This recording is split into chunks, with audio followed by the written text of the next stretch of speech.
আসসালামু আলাইকুম, সবাই কেমন আছেন? আজকে একটা নতুন ডেজার্টের রেসিপি নিয়ে আসলাম।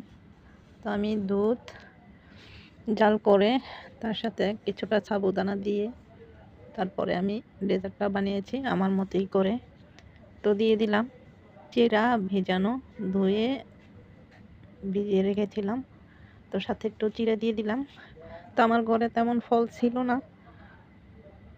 তো আজকে একটা তরমুজ আনছিলাম, তো তরমুজ আর কিছুটা কলা দিয়ে আমি ডেজার্টটা বানিয়ে নিলাম অতি সাধারণভাবে।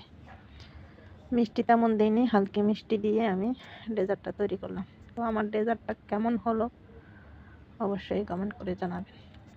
খেতে আলহামদুলিল্লাহ। সারাদিন রোজা রাখার পরে যদি এমন ঠান্ডা ঠান্ডা একটা ডেজার্ট খাওয়া হয়, আসলে পেটটাও ঠান্ডা হয়, মনের ভিতরে তৃপ্তি আসে। আলহামদুলিল্লাহ, অনেক ভালো ছিল, অনেক মজার হয়েছিল। তো এই তো আমার ডেজার্টের রেসিপিটা বানিয়ে নিলাম আমার মতো করেই। তো সবাই ভালো থাকবেন, সুস্থ থাকবেন। আল্লাহ হাফেজ।